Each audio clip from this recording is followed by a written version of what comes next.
Deer aspirants, আশা করি তোমরা তোমাদের প্রস্তুতি খুব ভালোভাবে শুরু করে দিয়েছো। রিসেন্টলি এসএলএসটি 9, 10 এবং 11, 12-এর সিলেবাস আউট হয়েছে। সেই সূত্র ধরে তোমাদের হাতে সময় কিন্তু খুব কম, আর সেই জন্যই আমি আজকে তোমাদের সামনে হাজির হয়েছি কিছু আলোচনা করার জন্যে। দেখো, একটা কথা বলি, we don't have much time. Maximum 3 মাস 3.5 মাস সময় পাবে, আর এই 3 মাস 3.5 মাসের মধ্যে তোমাকে পুরো সিলেবাস কভার করতে হবে, কারণ এবার পরীক্ষার্থীর সংখ্যাও প্রায় দ্বিগুণ হতে চলেছে গতবারের থেকে। মানে 2016-তে যত পরীক্ষার্থী ছিল তার থেকে প্রায় দ্বিগুণ হতে চলেছে, সুতরাং কম্পিটিশন লেভেলটাও সেই লেভেলেরই হবে।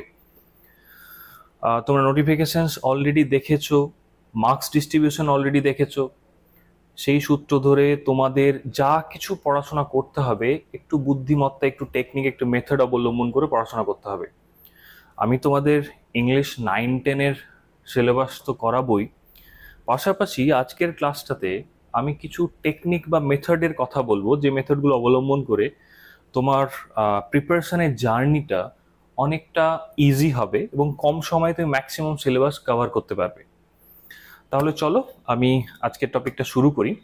আজকে তোমাদের লুসি পোয়েমসের strange fits of passion by William Wordsworth, Lucy poem 1 পড়াবো। কিন্তু তার আগে আমার কিছু ডিসকাস করার আছে। দেখো, আমরা ছোটবেলা থেকেই পরীক্ষা দিয়ে এসেছি, বেশিরভাগটাই ছিল কিন্তু ডিগ্রির পরীক্ষা। এখন যেটা দেব সেটা হচ্ছে কম্পিটিটিভ এক্সাম। প্রবলেম কোথায় জানো তো? যারা অলরেডি কম্পিটিটিভ এক্সামস দিয়ে অভ্যস্ত তাদের সমস্যা হবে না, তারা জানে যে কোন মেথড অবলম্বন করে পড়াশোনা করতে হবে। কিন্তু যারা ফ্রেশার্স, যারা এবার ফার্স্ট টাইম এক্সাম দেবে, তাদের জন্য ব্যাপারটা সত্যি খুব কঠিন। আমার কাছে অনেক ফোন আসে বা মেসেজ আসে, স্যার কিভাবে এত কম সময়ে এত হিউজ একটা টপিক বা এত হিউজ একটা সিলেবাস কভার করব। সত্যি কথা বলতে কি, সময়টা লিটারালি খুব কম সময়, এটাতে কোনো ডাউট নেই। তারপরেও আমি তোমাদেরকে বলছি কিছু ট্রিক আছে, কিছু মেথড আছে, কিছু প্রসেস আছে যেগুলো এই মুহূর্তে অবলম্বন করাটা ভীষণ জরুরি। Don't waste time. ডিগ্রি পরীক্ষা কি বা কম্পিটিটিভ পরীক্ষা কি, দুটোর মধ্যে বেসিক পার্থক্যটাকে একটু আমি বুঝিয়ে নিই, তাহলে তোমার প্রিপারেশনের জার্নিটা শুরু করতে সুবিধা হবে। দেখো, ছোটবেলা থেকেই কিন্তু আমরা ইংলিশ পড়ে এসেছি, তাই তো? এবার ডিগ্রির জন্য পড়া আলাদা এবং কম্পিটিটিভ সেকশনসের জন্য পড়া আলাদা। বেশিরভাগ সময় ডিগ্রি ইন দ্য সেন্স তুমি গ্র্যাজুয়েশন করেছো, মাস্টার্স করেছো, সেই পড়াগুলো করেছো। ডিগ্রির পড়া পড়তে গিয়ে তোমাকে বেশি জোর দিতে হয়েছে কিসের ওপর? কনসেপ্টের ওপর। ম্যাক্সিমাম তোমার নলেজকে এনহ্যান্স করতে হয়েছে, কনসেপ্টের উপর জোর দিয়েছো। যেমন ধরো ম্যাকবেথ পড়েছো, ম্যাকবেথ পড়তে গিয়ে তোমাকে ট্র্যাজেডি কি সেই ব্যাপারটা বোঝানোর চেষ্টা করা হয়েছে। ট্র্যাজিক হিরো কি বা ক্যাথারসিস কি, সেই ব্যাপার বিষয়গুলোর উপর জোর দেওয়া হয়েছে। কম্পিটিটিভ এক্সামসের ক্ষেত্রে কি হয় এবার একটু লক্ষ্য করো। কম্পিটিটিভ এক্সামসের ক্ষেত্রে কি হয়?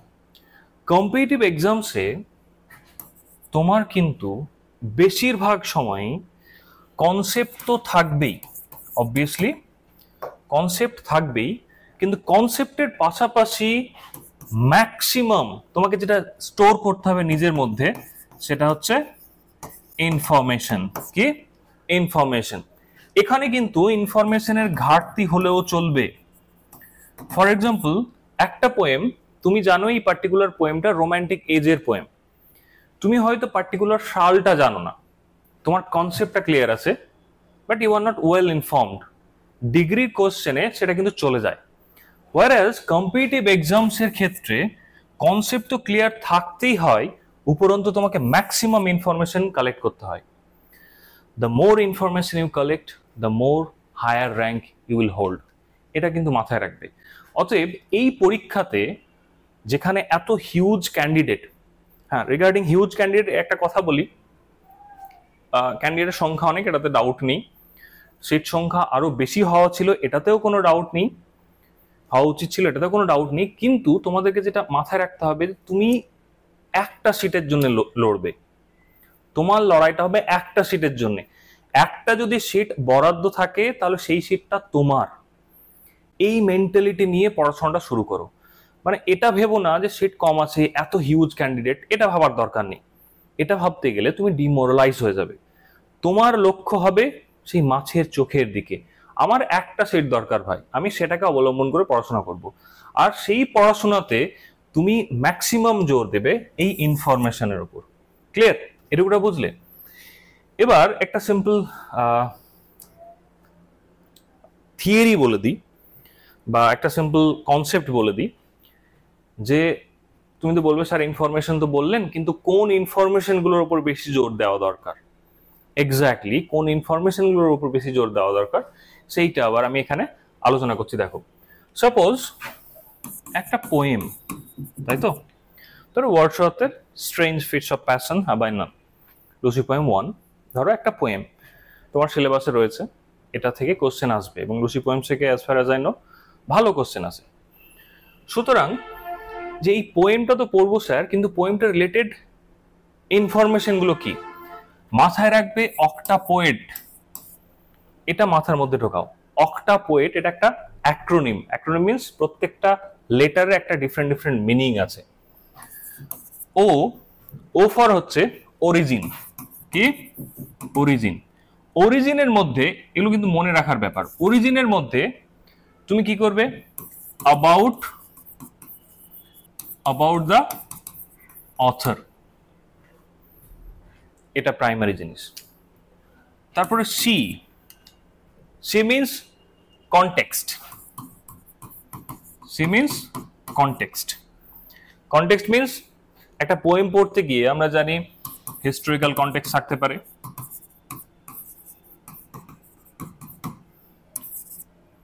পলিটিক্যাল কনটেক্সট থাকতে পারে, সোশ্যাল কনটেক্সট থাকতে পারে, তাই তো? মাল্টিপল কনটেক্সট আর দেয়ার। তো প্রথমে origin, about the author, author সম্বন্ধে জেনে নাও। হ্যাঁ, এখানে কিন্তু অথর মানে নট অনলি অথর, অথর সম্বন্ধে জানার আগে তোমাকে জানতে হবে তার এজটাও। ফর এক্সাম্পল আমরা যদি রোমান্টিক পোয়েট্রি পড়ি, তাহলে রোমান্টিক এজ সম্বন্ধে তোমাকে জানতে হবে। তারপরে এসো টি। টি মিন্স টাইপ। টাইপ মানে হচ্ছে জনরা। এই যে তুমি যে পোয়েমটা ডিকোড করছো বা তুমি যে টেক্সটটা ডিকোড করছো, সেটা সম্বন্ধে তোমার কমপ্লিট একটা ধারণা থাকা দরকার। এটা কি পোয়েম? ধরো স্ট্রেঞ্জ ফিটস অফ প্যাশন, এটা কি পোয়েম? আমরা জানি ব্যালেড, তো ব্যালেড সম্বন্ধে তোমার পার্টিকুলার ধারণা থাকা দরকার, ভীষণ important. So type is very important. Next A. A means analysis. A means analysis, line by line analysis. I am talking about line by line analysis. বেশিরভাগ ক্ষেত্রে আমরা একটা জিনিস ভুল করি, যে আমরা কোন একটা পোয়েম পড়তে গিয়ে মিনিং এর দিকে ছুটি। No, it's not only about meaning. Analysis করতে গিয়ে দুটো জায়গাতে হাইলাইট করবে, একটা হচ্ছে মিনিং, আর একটা হচ্ছে সিগনিফিকেন্স। আক্ষরিক অর্থ থাকবেই, প্লাস সিগনিফিকেন্স, কন্টেক্সচুয়াল মিনিং সেটাও থাকতে হবে। সেইটা তোমাকে ভীষণ নিখুঁতভাবে কিন্তু করতে হবে। It is the most important part of your syllabus, of your understanding of a particular poem. তারপরে হচ্ছে পি। পি মিন্স হচ্ছে poetic devices. Poetic devices it means কি কি ফিগারস অফ স্পিচ ইউজ করা হয়েছে এই পার্টিকুলার পোয়েমে, কি কি ফিগারস অফ স্পিচ ইউজ করা হয়েছে পার্টিকুলার পোয়েমে, সেটা তোমাকে খুব সুন্দরভাবে বেছে বেছে করে রাখতে হবে with clear understanding of that particular device. Next, O. O means ornament. Ornament মানে হচ্ছে কি ধরনের ল্যাঙ্গুয়েজ বা ডিকশন ইউজ করা হয়েছে। একটা জিনিস লক্ষ্য করবে, তোমরা যদি অগস্টিন পোয়েট্রি পড়ো তাহলে অগস্টিন পোয়েট্রির ভাষা আলাদা, তোমরা যদি রোমান্টিক পোয়েট্রি পড়ো সেখানকার ভাষা আলাদা, বা তুমি যদি এলিজাবেথিয়ান পিরিয়ডে চলে যাও বা শেক্সপিয়ারিয়ান সনেট পড়ো তার ভাষা আলাদা। তো ভাষার তারতম্য কিন্তু একটা পোয়েট বা একটা পোয়েট্রির এসেন্সকে গ্লোরিফাই করে, এটা মাথায় রাখতে হবে। একটা এজকে রিপ্রেজেন্ট করে, একটা কালচারকে রিপ্রেজেন্ট করে, এটা কিন্তু মাথায় রাখতে হবে। So ornament means language and diction. এগুলো কিন্তু টুকটুক করে নোট ডাউন করে নাও, that will be better for you. কারণ যখনই কোনো একটা টেক্সট পড়তে বসবে এগুলোর উপর বেস করে যদি পড়ো, I don't think there will be any doubt. Look, আমরা যারা পড়াই তারা তোমাকে পাস করিয়ে দিতে পারবো না। We can only show you the path, কিভাবে পড়তে হবে সেটা দেখাতে পারবো, সেটাই দেখানোর চেষ্টা করছি। ই মিনস, এখানে লিখছি E means echo. Echo means, echo মানে হচ্ছে মিটার অ্যান্ড রাইম। কি? মিটার অ্যান্ড রাইম, পোয়েট্রির মধ্যে কি ধরনের রাইম ইউজ করা হয়েছে সেই ব্যাপারটাকে হাইলাইট করা। And finally T, T means tone. কোন tone? Is it a pastoral poem, is it elegiac poem, কি ধরনের পোয়েম সেই ব্যাপারটা, সেই টোনটা কিন্তু ডিটারমিন করা হয়। সুতরাং আজকের পরে আই ডোন্ট থিঙ্ক তোমার মাথাতে এটা আসা উচিত যে স্যার আমি কি কি পড়বো এত কম সময়ে। অবশ্যই এই অক্টা পোয়েট এই পার্টিকুলার টার্মটা মাথায় রেখো। আর যেভাবে বললাম, octa means origin, C means context, T means type বা genre, A means analysis, line by line analysis, P means poetic devices, figures of speech, O means ornament, কোন ধরনের ল্যাঙ্গুয়েজ ইউজ করা হয়েছে, E means echo, it means metre or rhyme scheme, কি use করা হয়েছে সেটা, টি means tone, কোন ধরনের পোয়েম সেই ব্যাপারটা। তাহলে আশা করি তোমরা বুঝতে পারলে যে কোন রাস্তাতে তোমরা যাবে, কিভাবে তোমরা পড়াশোনাটা শুরু করবে। এই প্রসেস অবলম্বন করে পড়াশোনা শুরু করো, আই ক্যান অ্যাসিওর ইউ যে কোথাও আটকাবে না। লুক, পড়াশোনাটা তোমাদেরকেই করতে হবে ultimately at the end of the day. Maximum class 1 ঘন্টা হবে, 1 ঘন্টাতে লিটারেচার হয় না, 2 ঘন্টাতে লিটারেচার হয় না, তার উপর এত কম সময়। That is the reason I thought যে আমি তোমাদেরকে কিছু একটা প্রসেস বলে দিই, মেথড বলে দিই, যেটার উপর অবলম্বন করে তোমরা তোমাদের পড়াশোনাটা শুরু করো। তাহলে আশা করি তোমরা এটা বুঝতে পারলে। দেখো, একটা কথা বলি, বাজারে অনেক বই আছে, অনেক সংস্থা আছে যেগুলো তোমাদের কাজেও লাগছে, অবশ্যই কাজে লাগবে, কারণ কোনো জ্ঞান অর্থহীন নয়, ডেফিনেটলি। কিন্তু একটা জিনিস লক্ষ্য রাখতে হবে যে তুমি কম সময়ে ম্যাক্সিমাম ইনফরমেশন কি করে গ্যাদার করবে। আর ঠিক সেই কারণেই ইলিট একাডেমি থেকে ইলিট অ্যাপ অবশ্যই ডেসক্রিপশন বক্স থেকে তোমরা ইনস্টল করে নাও। সেখানে কি কি জিনিস পাবে? ভিডিও লেকচার্স তো পাচ্ছই, উপরন্তু স্টাডি ম্যাটেরিয়ালস পাবে। যে স্টাডি ম্যাটেরিয়ালস গুলো সাজানো হয়েছে কেমন ভাবে বলো তো, মানে তোমাকে গোটা গোটা প্যারাগ্রাফ রিড করতে হবে না, একটা মানে বুলেট ফর্মে সাজানো হয়েছে। একটা সেন্টেন্স একটা কনসেপ্টকে হাইলাইট করবে, বা একটা সেন্টেন্স একটা ইনফরমেশনকে হাইলাইট করবে, ঠিক সেইভাবে পুঙ্খানুপুঙ্খভাবে সাজানো হয়েছে, সো দ্যাট তোমার ওটা লাস্ট মিনিট রিডিং, মানে এত কম সময়ে তুমি যেন ম্যাক্সিমামটা সেখান থেকে তুলে নিতে পারো, সেইটার কারণে সেটা করা হয়েছে। এবং সর্বোপরি তোমাদের অ্যাপে মক টেস্টের ব্যবস্থা করা হয়েছে, যেখানে প্রত্যেকটা টপিক ওয়াইজ মক টেস্ট তোমরা দিতে পারবে। Maximum number of questions have been included there. তো তোমরা অবশ্যই ডেসক্রিপশন বক্সে অ্যাপটি ডাউনলোড করে নাও এবং প্র্যাকটিস করতে থাকো। The more you read, the more you will have information. Okay, এবার এসো, আমরা যখন ক্লাসটা শুরু করি তখন আমি বলেছিলাম স্ট্রেঞ্জ ফিটস অফ প্যাশন, ওয়ার্ডসওয়ার্থের ফার্স্ট লুসি পোয়েম, সেটা আমি পড়াবো। এবার লুসি পোয়েমসের পাবলিকেশনস ডিটেলস নিয়ে আমরা একটু জেনে নিই। একটা জিনিস, কতগুলো ইয়ার আমি আগে লিখছি, দেখো।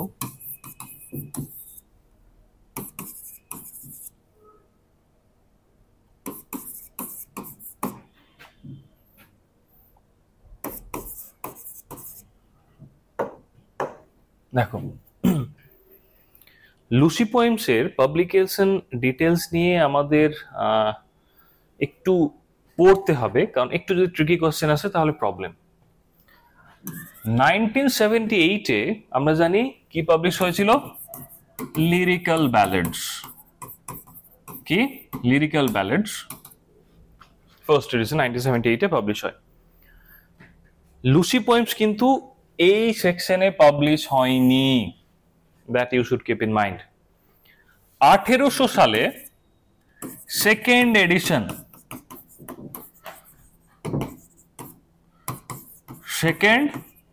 এডিশন, লিরিক্যাল ব্যালেডসে পাবলিশ হয়েছিল। কটা? অনলি 4, 4টে লুসি পোয়েমস,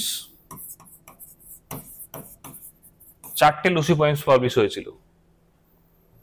1807 সালে the last Lucy poem publish হয়।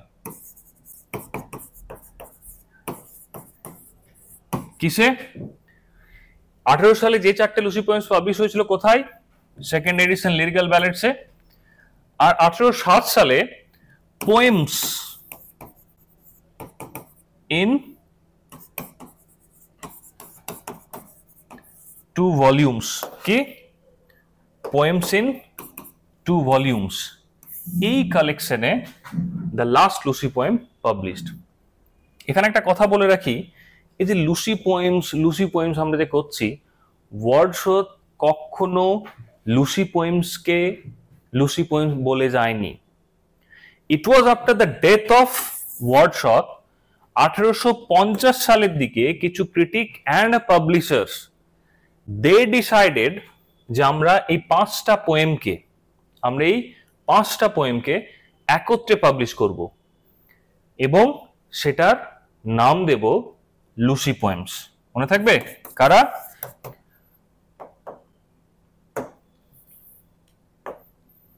Editor and publishers. They decided it and they are going to publish the 5 poems under the name Lucy Poems. কেন সেটা করেছিল? তার কারণ ছিল এই 5টা পোয়েমের মধ্যে থিম্যাটিক কিছু সামঞ্জস্য দেখা গেছিল, থিম্যাটিক বেসিসের কিছু সামঞ্জস্য দেখা গেছিল। সেই কারণেই তারা এই 5টা পোয়েমকে একত্রে লুসি পোয়েমস বলে পাবলিশ করেছিল। Got it? এখানে একটা কথা বলে রাখি, এই যে ধরো 1807 সালে যে পোয়েমটা পাবলিশ হয়েছিল আইসোলেটেড ভাবে, সেই পোয়েমটা কি ছিল? I travelled among the unknown main.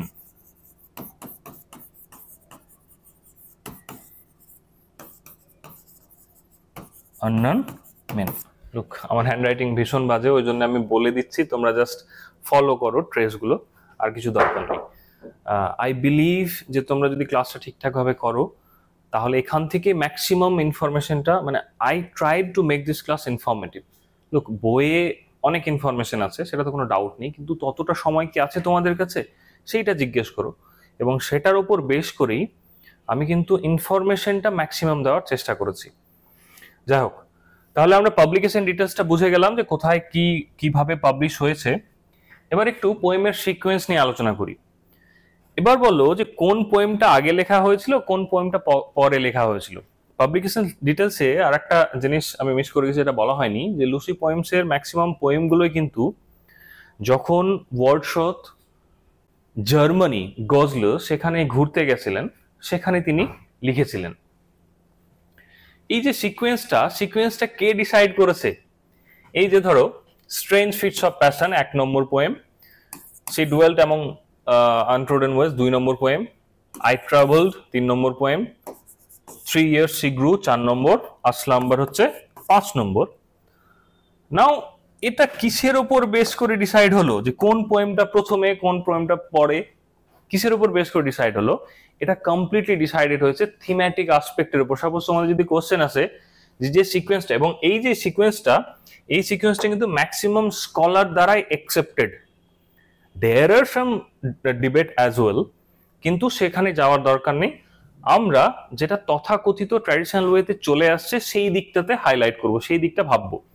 তো দেখো, স্ট্রেঞ্জ ফিটস অফ প্যাশন কেন এটা প্রথমে দেওয়া হলো, বা স্লাম্বারটা কেন এটা শেষে দেওয়া হলো, এটা একটা লজিক্যাল কজ রয়েছে।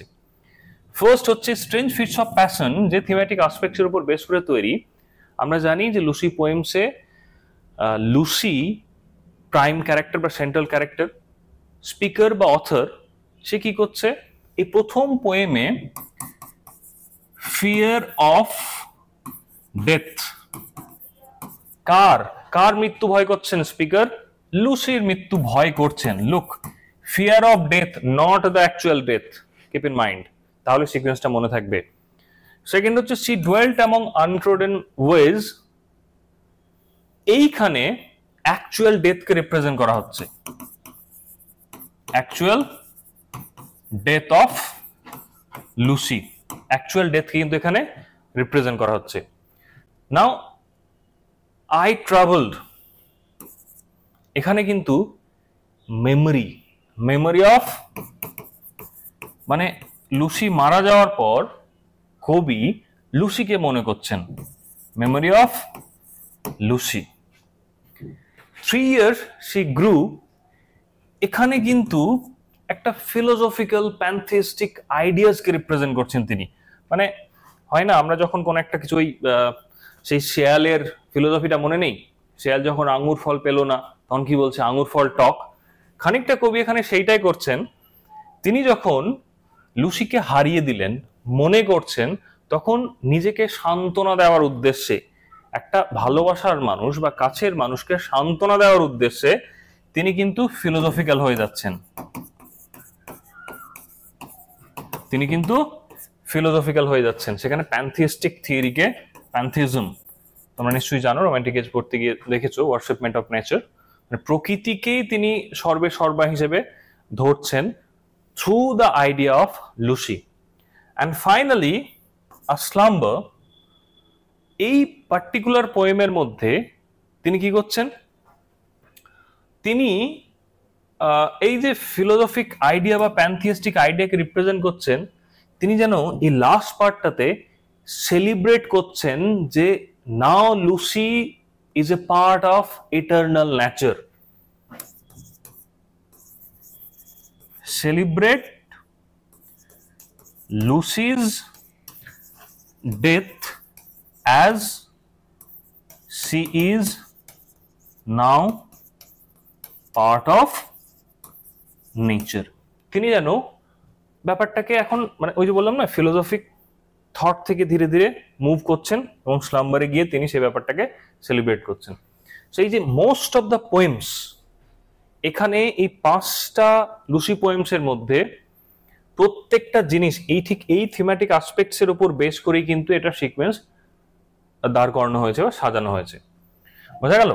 হ্যাঁ, এই 5টা পোয়েমের মধ্যে 4টে পোয়েমে ওয়ার্ডসওয়ার্থ কিন্তু লুসির নামটা ইউজ করেছেন, একটা পোয়েমে লুসির নাম ইউজ করেননি। সেই পোয়েমটা কি তোমরা অবশ্যই কমেন্ট বক্সে সেই পোয়েমটার নাম জানিও, আমি সেটা বলছি না। নাও এবার আমরা structure of Lucy poems, structure নিয়ে একটু আলোচনা করি। দেখো লুসি পোয়েম কি, লুসি পোয়েমস এর ম্যাক্সিমাম, বা আমরা যে পোয়েমটা আজকে পড়তে চলেছি strange fits of passion have I known, এই পার্টিকুলার পোয়েমটা কি ধরনের পোয়েম আমরা জানি, এটা একটি ballad. But what is ballad? দেখো it is a narrative. Ballad হচ্ছে একটা narrative that tells a story. কি ফর্মে থাকবে? ন্যারেটিভ মানেই কিন্তু জানবে একটা কিছু গল্প বলবে।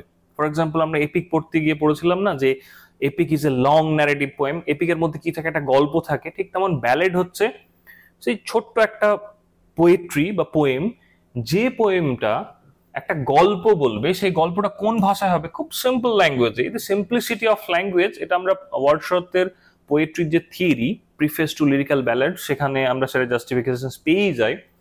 তো খুব সিম্পল থাকবে, রিদমিক ল্যাঙ্গুয়েজ থাকবে, ভাষাটাও থাকবে ভীষণ ছন্দ মিলিয়ে, এবং often meant to be sung or recited. Ballad কিন্তু ব্যালেড সং হয়, ইউনো। তোমরা অনেক সময় হিন্দি মুভিতে অনেক ব্যালেড শুনে থাকবে, যেটা উইদাউট রিয়েলাইজিং যে এটা একটা ব্যালেড। তো এই যে ব্যালেড হচ্ছে সিম্পলিফাইড ওয়েতে আমরা এই কটা জিনিস মাথায় রাখবো, যে ব্যালেড একটা ছোট্ট কবিতা যেটা একটা গল্পের মতো করে বলা থাকবে, যেখানকার ভাষা হবে খুব সাধারণ, সিম্পল, রিদমিক ল্যাঙ্গুয়েজ ইউজ হবে, এবং ব্যালেড সাধারণত আবৃত্তি করার জন্যে, তোমরা সেই আবৃত্তি করার জন্যে বা গান গাওয়ার জন্যে ইউজ হয়ে থাকে। ওকে, নাও আমরা তো লুসি পোয়েম সম্বন্ধে দেখলাম, পাবলিকেশন ডিটেল সম্বন্ধে জানলাম। লুসিটাকে, এটা একটা বিশাল বড় কোশ্চেন, মানে $1 million question. Who is this Lucy, যাকে ঘিরে এত আলোচনা করছি আমরা? কে লুসি? এর অনেক অ্যাজাম্পশন রয়েছে। অনেক ক্রিটিক এটা বিশ্বাস করে যে লুসি হচ্ছে সিস্টার অফ উইলিয়াম ওয়ার্ডসওয়ার্থ। এটা অনেক ক্রিটিকের ধারণা, and he was very affectionate towards his sister, ভীষণভাবে। নেক্সট এক ধরনের ক্রিটিক আছে যারা এটা বিশ্বাস করে যে Lucy is philosophical idea of Wordsworth regarding nature.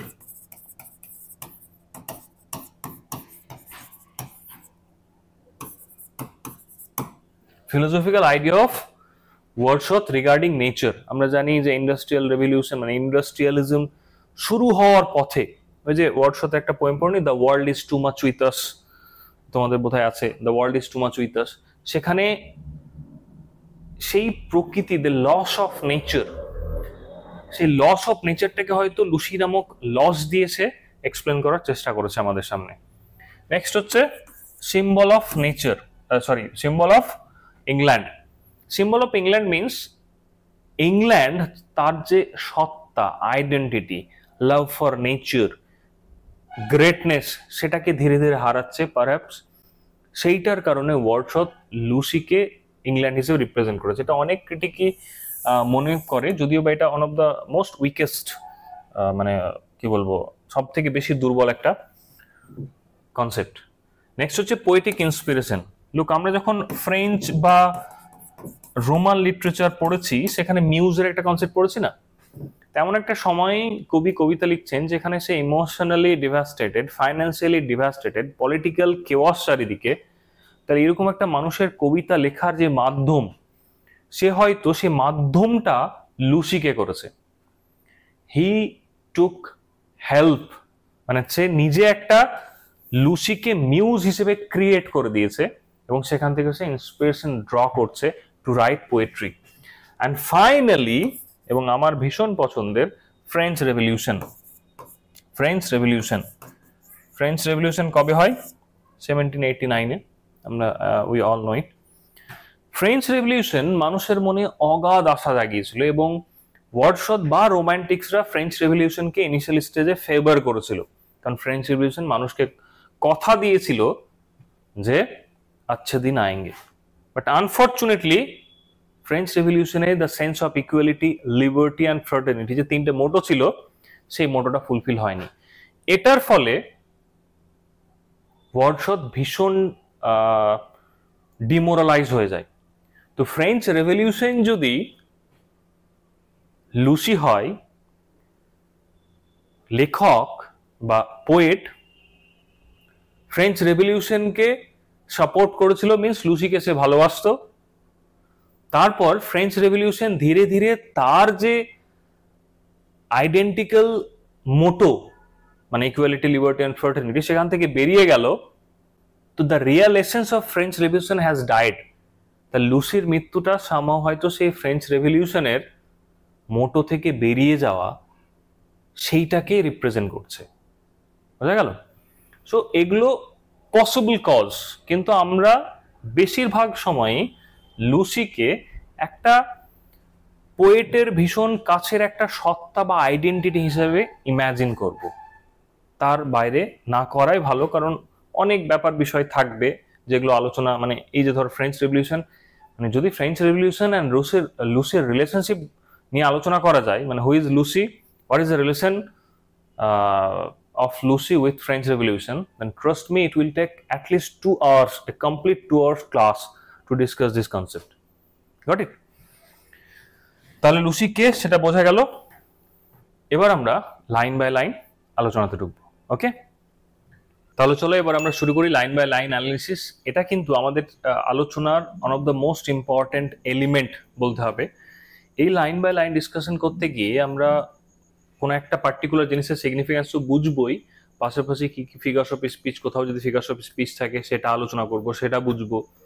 তারপরে তোমার মিটারটা কেমন, রাইমিং স্কিম কেমন, সেই ব্যাপার বিষয়গুলো নিয়ে আলোচনা করব। তাহলে চলো শুরু করা যাক। ফার্স্ট স্ট্যান্জা। হ্যাঁ, কোনো পোয়েমের, লুসি পোয়েমসের কিন্তু কোনো পোয়েমের টাইটেল নিয়ে, যে তোমরা যে টাইটেলগুলো দেখছো না, স্ট্রেঞ্জ ফিটস অফ প্যাশন বা আসলাম্বার বা এই বাকি যে পোয়েমের যে টাইটেলগুলো দেখছো, সেগুলো কিন্তু আদতে কোনো টাইটেল ছিল না। সেই সময় একটা প্রথা ছিল রোমান্টিক এজে, যে যখন কোনো পোয়েমের টাইটেল থাকবে না, তখন সেই পোয়েমের ফার্স্ট লাইনটাই হবে টাইটেল। ওকে, সেই জায়গা থেকে আমরা কিন্তু এটা পড়বো। দেখো, strange fits of passion, strange fits of passion, strange means অদ্ভুত, অদ্ভুত। Fits of passion, passion means হচ্ছে অনুভূতি, একটা kind of feeling. Strange fits of passion, এই ফিটস মানে হচ্ছে রিদমিক, রিদমিক একটা অনুভূতি। হ্যাভ আই নান, এই যে আই, আই হচ্ছে সাবজেক্টিভ এলিমেন্ট ইন রোমান্টিসিজম। আমরা সবাই জানি যে রোমান্টিক পোয়েট্রির subjectivity is the soul of romanticism, সেটা আমরা পড়ে এসেছি। এখানে দেখো, strange fits of passion have I known. কবি বলছেন যে আমি এক অদ্ভুত, আমার অনুভূতির আপস অ্যান্ড ডাউন, বাড়ছে কমছে, এক অদ্ভুত অস্বস্তি অনুভূতির একটা রিদমিক প্যাটার্ন অনুভব করছি বা আমি অনুভব করেছিলাম। তারপরে তিনি এক্সপ্লেন করছেন, and I will dare to tell, আমি অবশ্যই সাহস করবো। এই যে ডেয়ার মিনস উনি হয়তো ভয় পাচ্ছেন বলতে, এমন একটা ফিলিং এর কথা হয়তো তিনি বলতে চাইছেন বা এক্সপ্রেস করতে চাইছেন, সেই ফিলিংটা নিয়ে তিনি এক্সপ্রেস করতে ভয় পাচ্ছেন। মানে it's a kind of ominous word, একটা নেগেটিভ ওয়ার্ড তিনি ইউজ করছেন। কারণ ভালো যদি ফিলিং হয় তাহলে অবশ্যই আমরা অতি সহজে এক্সপ্রেস করতে পারি, কিন্তু যখন ফিলিং নেগেটিভ, তো the first stanza of the poem itself describing the negativities of this poem. তো and I will dare to tell, এবং আমি বলার চেষ্টা করব বা বলার সাহস করব, কাকে? বাট, বলবো, কিন্তু কাকে বলবো? But in the lovers year alone, যারা প্রেমিক, লাভার্স ইয়ার, তাদেরকেই বলবো। কারণ হয়তোবা আমার অনুভূতিটা কোনো প্রেমিক ছাড়া কোনোদিনই বুঝতে পারবে না, সেই কারণেই আমি বলবো। কিন্তু কাকে বলবো? প্রেমিককে বলবো, যারা ভালোবাসা বোঝে, যারা লাভার, তাদেরকে বলবো। কি বলবেন? What once to me befell, befell past form of befall, ঘটেছিল। বিফেল মিন্স হচ্ছে ঘটেছিল। তিনি কি বলবেন? তিনি বলবেন যে একটা সময় আমার সঙ্গে কি ঘটেছিল, এই স্ট্রেঞ্জ, অদ্ভুত এই ফিলিং নিয়ে, সেই ব্যাপারটা আমি তাদেরকেই বলবো যারা ভালোবাসাটা বোঝে। Simple.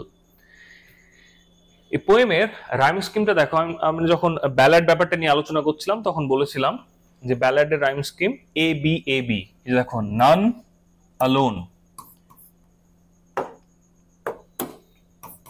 A B A B, naan alone A A, tell বিফেল Bibi. Clear? আর আরেকটা জিনিস সেটা হচ্ছে যে এখানে তুমি অ্যাকচুয়ালি 4 ফুট দেখতে পাবে। প্রত্যেকটা স্ট্যান্জার first line 4 foot and third লাইনটা হচ্ছে 3 ফুট। ওকে, এবার আসো সেকেন্ড স্ট্যান্জাতে। তিনি এবার এক্সপ্লেন করছেন। কি এক্সপ্লেন করছেন? When see I loved, এখানে she, who is she? Obviously লুসির কথা তিনি বলছেন। যখন আমি লুসিকে ভালোবাসতাম, ভালোবাসতাম মিনস এখন যে ভালোবাসেন না তা নয়, তিনি লুসির সঙ্গে যখন একটা সম্পর্কে ছিলেন তখনকার কথা তিনি বলছেন। When see I loved, যখন আমি লুসিকে ভালোবাসতাম, looked every day, তাকে মন ভরে দেখতাম। কেমন লাগতো দেখতে? Fresh as A rose, fresh as A rose in June, তাকে জুনের সেই ফ্রেশ, সদ্য পূর্ণাঙ্গতা পাওয়া গোলাপের মতো লাগতো। এটা কি? ফ্রেশ অ্যাজ এ রোজ, আমরা জানি ইট ইজ সিমিলি। যখন দুটো জিনিসের কম্প্যারিজন হচ্ছে, অ্যাজ বা লাইক যখন ইউজ হয় তখন সেটাকে আমরা সিমিলি বলি। নাও কবি লুসিকে, ওয়ার্ডসওয়ার্থ লুসিকে ফ্রেশ অ্যাজ এ জুন কেন বলছেন? লুক, আমরা যখন ইংল্যান্ডের প্রসপেক্টে জুন দেখি তখন June is the month or the time of that year যখন চারিদিক ফুল ফলে ভরে থাকে এবং পূর্ণাঙ্গতা পায়। কোনো একটা জিনিস যখন পূর্ণাঙ্গতা পায় তখন সেটাকে জুন দ্বারা অনেক, মানে এই পার্টিকুলার মান্থ দ্বারা অনেক কবি রিপ্রেজেন্ট করেন। এবার লুসির পূর্ণাঙ্গতাটাকে তিনি জুন মাসের পূর্ণাঙ্গ পরিস্ফুটিত গোলাপের সঙ্গে তুলনা করছেন। Clear? I to her cottage bend my way, আমি তার কটেজের দিকে, কার কটেজ? লুসির কটেজের দিকে ঘুরে গেলাম, প্রস্থান করলাম, তার কটেজের দিকে এগোলাম। বিনিথ অ্যান ইভিনিং মুন, কোন সময়? সময়কালটাকে তিনি এক্সপ্লেন করছেন। বিনিথ অ্যান ইভিনিং মুন, সেই সন্ধ্যার পরিস্ফুটিত চাঁদের আলোকে আমি তার কটেজের দিকে রওনা দিলাম, লুসির কটেজের দিকে রওনা দিলাম। Upon the moon I fixed my I, এই যে চাঁদের দিকে না আমি তাকিয়ে রইলাম, আমি চাঁদকে দেখছি, পর্যবেক্ষণ করছি। সেই চাঁদনি রাতে কবি ওয়ার্ডশট যাচ্ছেন কোথায়? লুসির কটেজের দিকে। Upon the moon I fixed my I all over the widely, widely means এখানে লি মিন্স তৃণভূমি। এই যে দেখো নেচারের যে এত খেলা না, প্রত্যেকটা স্ট্যান্ডাতে দেখো নেচারকে নিয়ে কবি কিছু বলছেন। এই নেচারকে নিয়ে কবি কিছু বলছেন। আমরা জানি রোমান্টিক এজ, রোমান্টিক্সরা নেচারকে নিয়ে পাগল ছিল, তারা প্রকৃতিকে নিয়ে পাগল ছিল। প্রকৃতির ছোঁয়া প্রত্যেকটা জায়গাতে, মনের অনুভূতি থেকে শুরু করে এক্সপ্রেশনসে প্রত্যেকটা জায়গাতে রয়েছে। ওই জন্য বলছে যে চাঁদনি বিস্তীর্ণ তৃণভূমিতে আমি লুসির বাড়ির দিকে, লুসির কটেজের দিকে, কুড়ে ঘরের দিকে আমি এগোচ্ছি। With quickening pace my horse drew near those paths so dear to me. With quickening pace, আমি যেন দ্রুত গতিতে রওনা দিচ্ছি, তাড়াতাড়ি যাওয়ার চেষ্টা করছি। কেন তাড়াতাড়ি যাওয়ার চেষ্টা করছি? কবি হয়তো সামহাও তার ইমোশনাল ইকুইলিব্রিয়ামটা এত বেশি আপ ডাউন করছে, যে স্ট্রেঞ্জ, প্রথম স্ট্যান্ডাতে আমরা দেখলাম না স্ট্রেঞ্জ ফিটস, তিনি এত বেশি অদ্ভুত ফিল করছেন যে তিনি এই চাঁদনি রাতে চাঁদকে উপলক্ষ করে চাঁদকে দেখছেন এবং তার মনে কি চলছে নন্য, তিনি কিন্তু ভয়ঙ্করভাবে গতি নিয়ে, ঘোড়াকে নিয়ে তিনি রওনা দিচ্ছেন কোথায়? লুসির কটেজের দিকে। এবং তিনি যে যাচ্ছেন তিনি বলছেন এই রাস্তাটা আমার ভীষণ প্রিয়। রাস্তাটা প্রিয় নয়, এখানে রাস্তাটা সিম্বলিক। তিনি বলছেন এই অনুভূতিটা, কোন অনুভূতিটা? লুসির প্রতি আমার যে ফিলিং, প্যাশনেট ফিলিং, সেটা আমার ভীষণ প্রিয়। কিন্তু এখন সেই প্যাশনেট ফিলিং নেই। তিনি হয়তো কোনো একটা কিছু ওমনিয়াস, কোনো কিছু খারাপ কিছু ফিল করছেন, সেই ফিলিংটাকে এখানে এক্সপ্লেন করার চেষ্টা করছেন। তারপর বলছেন and now we reach the orchid plot, এই যে আবার ফুল ফলে ভরা একটা প্লট লুসির বাড়ির আশেপাশে, সেটা কথা তিনি বলছেন যে নাও উই, এখানে we means who is we, এখানে উই মানে তিনটে এলিমেন্ট, একটা হচ্ছে ওয়ার্ডশট, একটা হচ্ছে হর্স, একটা হচ্ছে মুন ইটসেলফ। বোঝা গেল? এখানে উই মিন্স হচ্ছে তিনটে এলিমেন্ট। হচ্ছে আমরা সবাই জানো, মানে অ্যাকচুয়ালি চাঁদ তো আসে না, কবি যেখানে যাচ্ছেন চাঁদকেও তিনি ভাবছেন চাঁদও তার সঙ্গে যাচ্ছে। and as we climbed the hill, as we climbed the hill, the sinking moon to Lucy's cot come near and nearer still. As we climbed the hill, যখন আমরা পাহাড়ের উপরে উঠলাম, এই পাহাড়ের উপরে ওঠাটা actually extreme climax of the feeling. কি?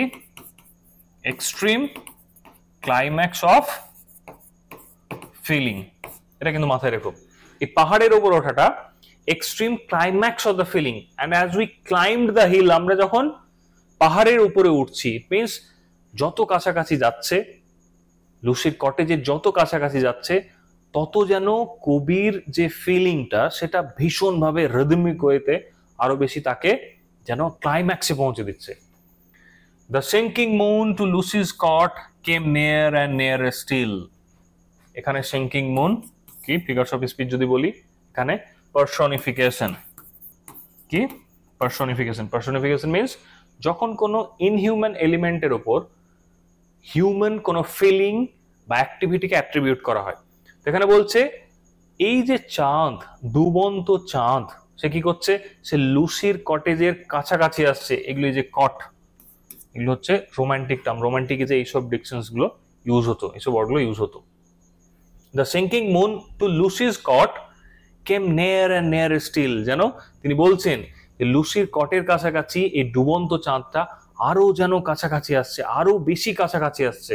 এবং এই কাছে চাঁদের এই কাছাকাছি আসাটা সামাও পোয়েটের মনে একটা সংশয় ক্রিয়েট করছে। তারপরে বলছেন in one of those sweet dreams I slept kind nature's জেন্টলেস্ট বুন। বলছে in one of those sweet dreams, কোন স্বপ্নের কথা বলছেন তিনি? বলছে একটা স্বপ্ন, মিষ্টি স্বপ্ন, আমি হঠাৎ করে ঘুমিয়ে পড়েছিলাম। এখানে হয়তো কবি এটা বলতে চাইছেন যে লুসিকে অবলম্বন করে তার মনের মধ্যে যা কিছু তিনি ফিল করছেন সমস্ত ফিলিংকে তিনি তার স্বপ্নের সঙ্গে তুলনা করছেন। মিষ্টি একটা স্বপ্ন হয় না সামটাইমস আমাদের জীবনে যখন খুব ভালো কিছু ঘটে আমাদের বিশ্বাস না, ইজ ইট রিয়েল, এটা কি সত্যি? No, it can not be real. এই যে ব্যাপারটা আমাদের মনের মধ্যে ঘটে, ওয়ার্ডশটের ক্ষেত্রে বা পোয়েটের ক্ষেত্রে কিন্তু একই জিনিসটাই কাজ করছে। পোয়েট যত লুসির কাছাকাছি আসছেন তত যেন পূর্বের স্মৃতিচারণ করে পূর্বের স্মৃতিটা তার স্বপ্নের মতো তার মনের মধ্যে ধরা দিচ্ছে। এই জন্য বলছেন one of those sweet dreams I slept, kind nature gentlest boon. Kind nature, এই যে এখানেও আমরা যখন গডকে অ্যাট্রিবিউট করি তখন কি বলি? পরম করুণাময়ী ঈশ্বর, তাই তো? কাইন্ড, এখানেও নেচারকে ওয়ার্ডশট কাইন্ড, মানে এটা কি প্যান্থিজমের কথা তিনি, মানে অলরেডি আমরা জানি যে রোমান্টিক এজ বা রোমান্টিক পোয়েটরা স্পেশালি ওয়ার্ডশটের কথা যদি দেখি তাহলে ওয়ার্ডশট কিন্তু প্যান্থিজমে বিশ্বাস ছিলেন, মানে প্রকৃতিকে তিনি লিটারালি পুজো করতেন। এখানে কাইন্ড নেচার, কাইন্ড অফ তিনি নেচারকে একটা গডলি অ্যাট্রিবিউশন তিনি দিতে চাইছেন। বলছেন এই যে প্রকৃতির এই যে একটা অবদান, কোন অবদান? এই ড্রিমটা কি আদতে? ড্রিমটা লাভ বা প্যাশন, মানুষের মনে যে ভালোবাসা, প্রেম, পূর্ণতা, প্যাশন, এটার কথা তিনি বলছেন এটা একটা প্রকৃতির অনন্য আশীর্বাদ। Look, not all can fall in love, always keep in mind. প্রত্যেকে প্রেমে পড়ে না বা ভালোবাসতে পারে না। ভালোবাসাটা ভীষণ মূল্যবান এবং ভীষণ পিওর একটা অনুভূতি। এখানে সামহাও ওয়ার্ডশট পিওরিটির সঙ্গে, মানে লুসির পিওরিটির সঙ্গে প্রকৃতিকে জড়িয়ে দিয়ে নিজেকে ভাগ্যবান মনে করছে, সেটাই হাইলাইটেড হয়েছে।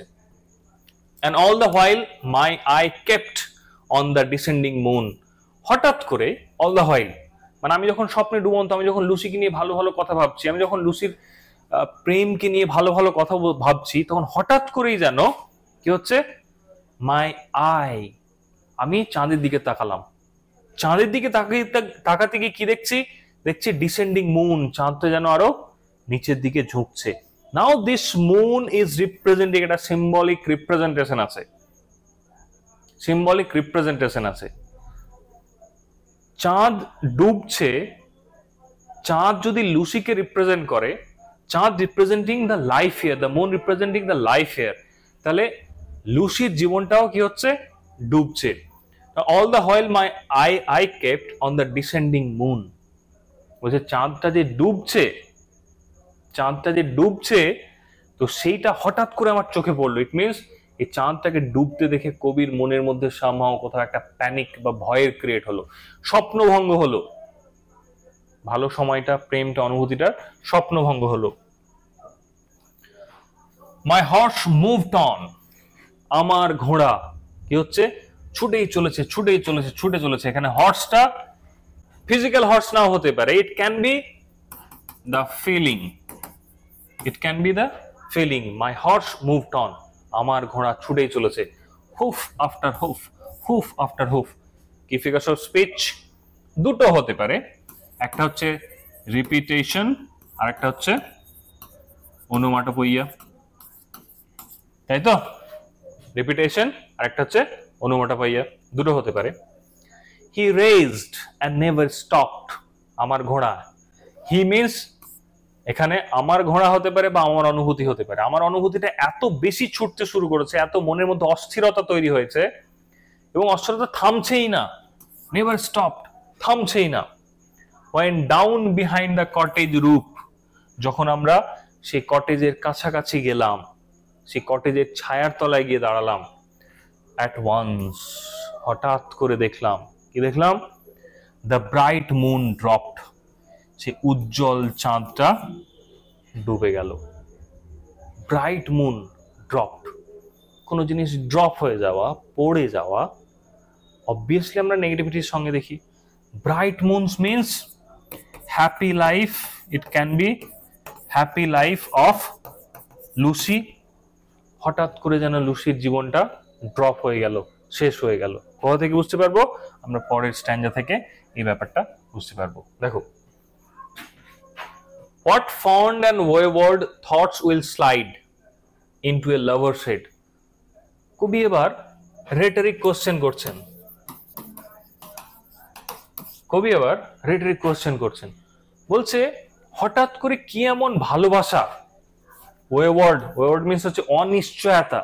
বলছে ভেবে দেখো তো, কবি কোশ্চেন করছেন যে একটা প্রেমিকের মনে, যে প্রেমিক সব সময় সংশয়ে রয়েছে, তার মনে কি প্রশ্ন জাগতে পারে, কি অনিশ্চয়তা জাগতে পারে যখন সে, এখানে লাভার সাইড মিনস প্রেমিকের মন, যখন সে এরকম একটা পরিস্থিতি দেখবে যে তার প্রেমিক লুসি, তার প্রেমিকা Lucy is she alive or dead.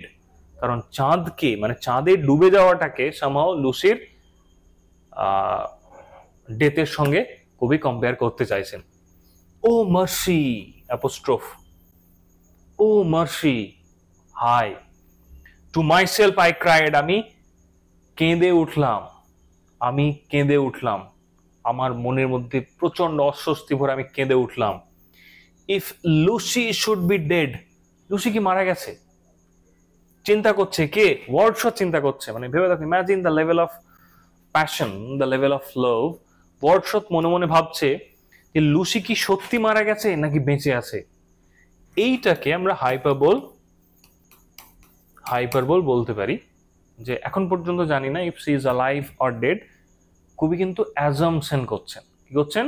Assumption করছেন। তাহলে এই ছিল আমাদের আজকের আলোচনা। এই পার্টিকুলার ভিডিওটি ইউটিউবে তোমরা পেয়ে যাচ্ছ, কিন্তু এরপরে কমপ্লিট সিলেবাস ইলিট অ্যাপে পাবে।